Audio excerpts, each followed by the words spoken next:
जय श्री राम। पवन पुत्र हनुमान जी की आराधना तो सभी लोग करते हैं और हनुमान चालीसा का पाठ भी करते हैं, पर यह कब लिखा गया, इसकी उत्पत्ति कैसे हुई, कहाँ हुई, किस संदर्भ में लिखा गया, ये जान लेना और भी रोचक होगा। बात 1600 ईस्वी की है, जब तुलसीदास जी और उनके समकालीन अकबर का राज्य हुआ करता था। एक समय तुलसीदास जी मथुरा की यात्रा पर निकले हुए थे। रात हो गई तो आगरा में रुक गए। आगरा में जैसे लोगों को पता चला कि तुलसीदास जी आगरा में रुके हुए हैं, तुलसीदास जी के दर्शन के लिए जैसे कि लोगों का तांता ही लग गया, लाइन लग गई, भीड़ बढ़ गई। कुछ लोग आकर के अकबर को बताए कि उस स्थान पर भीड़ बढ़ रही है। अकबर ने बीरबल से पूछा, क्या है भाई? बीरबल ने बताया, तुलसीदास जी आए हुए हैं और उनके दर्शन के लिए ये भीड़ उमड़ी हुई है, मैं भी उनका दर्शन करके ही आ रहा हूँ। अकबर को बड़ी जलन हुई। अकबर ने कहा, बुलावा भेजो तुलसीदास को कि वो यहाँ पर आगरा में लाल किले में आकर के मेरे से मिले। उनके सिपाही सलाहकार सब चले गए। तुलसीदास जी को आदेश सुनाया गया, बादशाह का फरमान है, आप लाल किला में चलें उनके दर्शन देने के लिए। तुलसीदास जी ने कहा, मैं प्रभु श्री राम का भक्त हूँ, किसी बादशाह का नहीं, इसलिए मैं लाल किला नहीं जाऊँगा। उनके सिपाही सलाहकार आकर के बताए कि तुलसीदास जी ने आने से मना कर दिया है। उसके बाद से क्रोधित हो गया अकबर, और क्रोधित होने के बाद से अपने सैनिकों को बोला कि तुलसीदास को बेड़ियों में जकड़ करके मेरे सामने उपस्थित किया जाए। ऐसा ही होता है, लोहे के जंजीरों में बांध करके तुलसीदास जी को आगरा के महल में लाया जाता है। वहाँ पर आने के बाद से अकबर कहता है, हमने सुना है कि आप राम के भक्त हैं, तो राम के भक्त हैं तो आप कुछ हमें करिश्मा दिखाइए, कुछ जादू दिखाइए, कुछ ऐसा कुछ आश्चर्यचकित चीज़ दिखाइए जिससे मुझे भी भरोसा हो जाए कि आप भगवान श्री राम के भक्त हैं। तुलसीदास जी ने कहा, मैं भगवान श्री राम का भक्त हूँ, मदारी नहीं, जादूगर नहीं जो मैं कोई खेला दिखा सकता हूँ।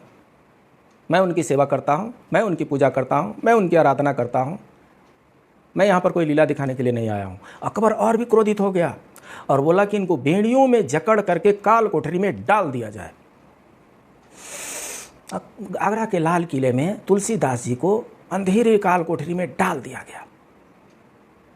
तुलसीदास जी रात भर फपकते रहे, रोते रहे, चिल्लाते रहे, किसी ने उनकी एक तक नहीं सुनी। जब सवेरा हुआ तो नज़ारा कुछ दूसरा ही था। आगरा के पूरे लाल किले में लाखों की संख्या में बंदर जो थे कोहराम मचाए हुए थे। कहीं पेड़ तोड़ रहे थे, कहीं पोल तोड़ रहे थे, कहीं दीवारें तोड़ रहे थे, कहीं कुछ नोच रहे थे। एकदम आगरा के लाल किले को जैसे कि तहस नहस कर रहे थे वो। अकबर बहुत परेशान हो गया, बीरबल से पूछा, ये क्या हो रहा है? बीरबल ने कहा, आप कुछ करिश्मा देखना चाहते थे, ये वो करिश्मा है, देख लीजिए।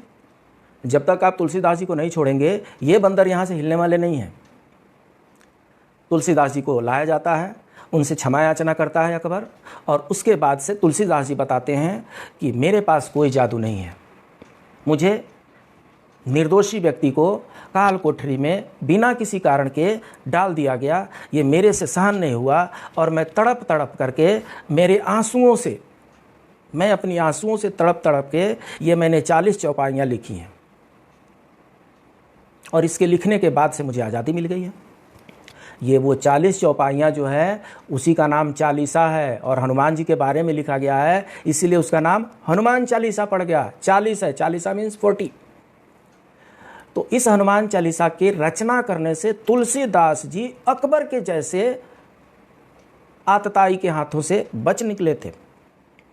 तुलसीदास जी ने वहीं पर यह कहा कि जो कोई भी भक्त कभी भी किसी संकट में हो, उस संकट में हनुमान चालीसा का वो अगर पाठ करता है, उसके संकट तुरंत ही दूर हो जाएंगे। संकट कटे मिटे सब पीरा, जो सुमिरे हनुमत बलवीरा, ऐसा तुलसीदास जी ने हनुमान चालीसा में लिखा हुआ है। तो इस तरीके से आगरा के लाल किले के काल कोठरी में हनुमान चालीसा की रचना तुलसीदास जी ने किया था, जिसको आज हम लोग पाठ बना करके पढ़ते हैं।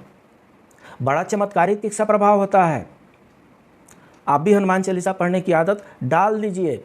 अगर दिन में 2 बार नहीं तो कम से कम 1 बार ही पढ़ लीजिए। हनुमान चालीसा कब पढ़ना चाहिए, कब नहीं पढ़ना चाहिए, कैसे पढ़ना चाहिए, इसकी चर्चा हम अगले वीडियो में करते हैं। तब तक के लिए जय श्री राम।